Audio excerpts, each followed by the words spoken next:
So the state of Florida recently passed a ban on lab-grown meat. I know that Brad has lots to say about this, being the carnivore. Well, we've got two carnivores in the group today. No, you don't.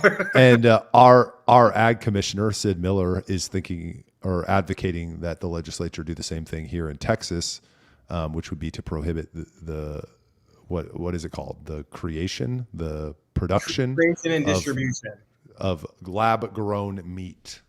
And since we shared this in the group chat, just so people know that this is something that's growing, on May 7th, Alabama signed a law now banning lab-grown meat as well. So it's happening. We're starting to see this happen in multiple places. What do you guys think? Why aren't you a carnivore anymore, Charles? I fell off. I had an event last Friday and I ate food that wasn't meat, unfortunately.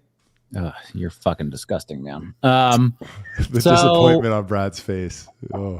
I do want to get back to. I'm gonna get back to it because I did enjoy it and I felt a lot better. And my workouts felt better and I enjoyed it. So I'm just always hungry. Sorry, you're not eating enough. Yeah, there's two separate questions here. There's the efficacy or the value of lab-grown meat, and then there's the use of government. These are the two issues I see.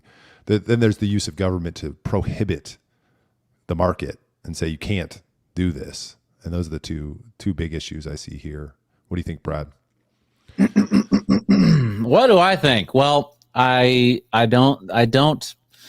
It's hard to say. It's such a new thing, right? I'm not really excited about the prospects of lab-grown meat. I don't really trust the idea. It seems kind of weird that we have a perfectly good source of meat as it is, and that's a cow.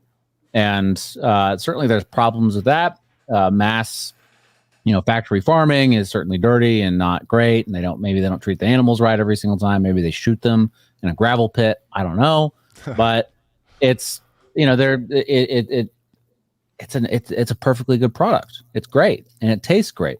But when you start introducing, the lab, what culture are they growing it on? What other aspects are getting into this? Is it just pure meat? Probably not.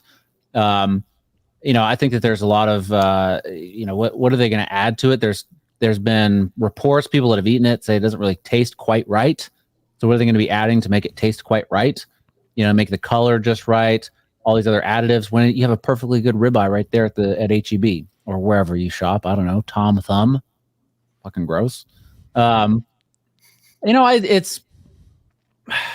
don't trust it. Right? I don't know. Seems not good. And to your point, I agree. And just to clarify, because I had to do some research, I didn't know precisely what it was. I thought lab-grown meat, they were talking about like Beyond Burgers and things like that. That is separate. That is plant-based meat. Lab-grown meat. Dog food. Lab-grown meat is where they actually take animal cells and reproduce meat in a lab. And I thought maybe it's because people couldn't eat meat. You could have that. No, that's not the case. If you can't eat meat, you still can't eat this. The only benefit is that like the carbon footprint is lower. It's can be mass produced, things like that. I don't think there's any like genuine health benefit from it that I was able to find. And so, when I had learned that, my position changed a bit because I thought, I still don't think the government should be abusing it, but I think it's absolutely stupid. What's the point of eating it if you can just eat regular meat? Unless you're that worried about the environment, then please spare me. But I think it's crazy that the government's stepping in to be like, you can't eat this because it's just stupid. It's stupid because then they're going to say you can't. There's no difference between saying we're going to ban lab-grown meat and we're going to ban cage-free chicken eggs or like whatever. Like why?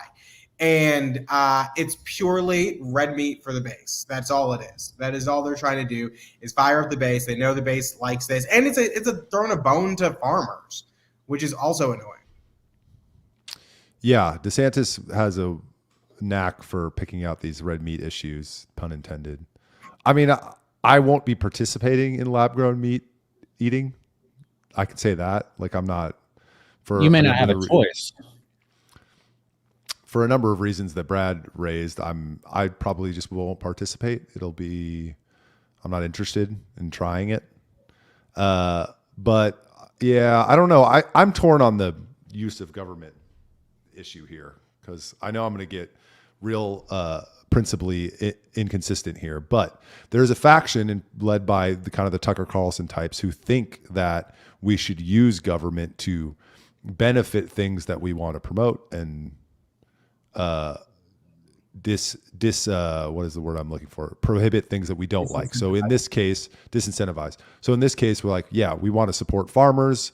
We want to support people eating real meat, and we don't want this lab grown stuff coming into the market. So let's use government too. And I'm kind of sympathetic to that. I mean, I think as a counter example to that is we currently subsidize the development of high fructose corn syrup and a number of things that I don't think we should be supporting. So I would support us using those subsidies to support organic farming and regenerative farming and things like that. But so there's that side of it where I'm like, I don't hate it. But the other side of it's like, let them make it and let people decide. You know, I will not be participating. But the problem is, sorry, go ahead. Charles. I was going to say that, it's fine to have principles and, we should all have principles, but if they're self-defeating, then it's kind of, you're not really benefiting yourself. And maybe it's not a great principle to have, because if they don't do anything about this, and we all see the writing on the wall, you're not going to have a choice not to participate if you want to eat meat, right? They're going to make, lab-grown meat the standard. They're going to make it. They'll probably go the other way. Some people will go the other way, and they want to. Banning livestock, banning cow. We see that in Europe, where they want to euthanize massive amounts of livestock because of climate change. Right? They want to force you to eat bugs. That's the only protein you're going to be able to eat.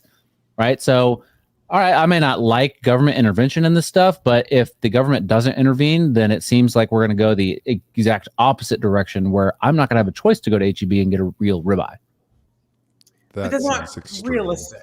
How is that not? How is that extreme and not realistic? This is what the United Nations and Klaus Schwab's organization, what's it called again? World Economic Forum. World Economic Forum. That's what these people want, and that they have power and they get what they want. Right, but banning lab-grown meat doesn't stop them from getting what they want if that's their end goal. Like, there are alternatives they can continue to find other than lab-grown meat. I mean, there's whatever it is that they can develop. Banning this isn't stopping that. And two, there is no way that they're going to get to a place. Some places might, some states, some countries, but generally speaking, like nationwide, we're not going to get to a place where meat is banned, like where you cannot have actual meat. And especially when you still have states that are so willing to go the opposite direction and ban lab-grown meat. And it's, even if you were to do X out all that, it's not I mean, if a lot of these people who claim to care about lower income folks, I looked it up. The first lab-grown meat burger, take a guess how much it costs to make the first one. I already know how much. $100. $300. What? I thought it was 400,000, but that's not. But that's also because guess how much it costs today? I don't know. Just under $50. Like, it's still very expensive. Right, but that's because it's new technology, right? It costs a lot to develop the machines and the technology and all this other stuff, and that's how much that one, that first piece cost. And after that, the cost goes down every single time because you have all the mechanisms and processes in place.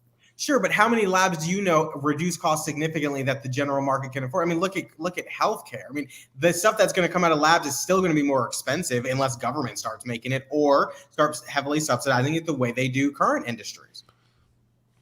Well, I mean, healthcare, I think it's a different example, but I take your meaning.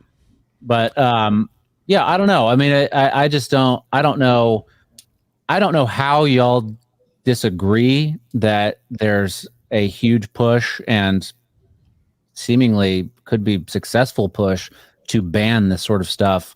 Not this year, not next year, but some point in the future, and not too distant future, to ban all of this stuff and try to get you to eat more only lab grown meat, and only a certain portion every single year, and all this other stuff, and bugs and everything. I mean, it just seems like.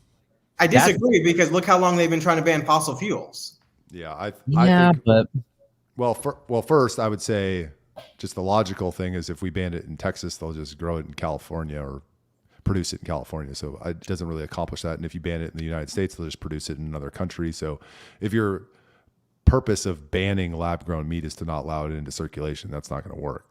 Second, I think the climate. If you don't allow it being sold in stores, then that would effectively. But that's not that's not what they're doing here. They're not saying it can't be sold in stores. I think Alabama is. I think I think distribution is, if I'm not mistaken. Okay. Oh, I'm wrong.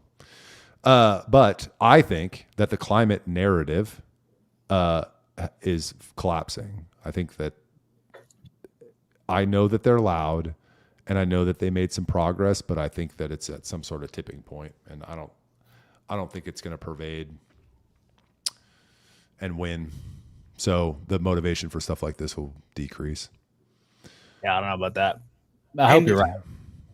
Just to clarify, so yeah, Alabama's banning the manufacture, sell, and distribution of it, and it is punishable by a Class C misdemeanor, 3 months in jail, and fine up to $500.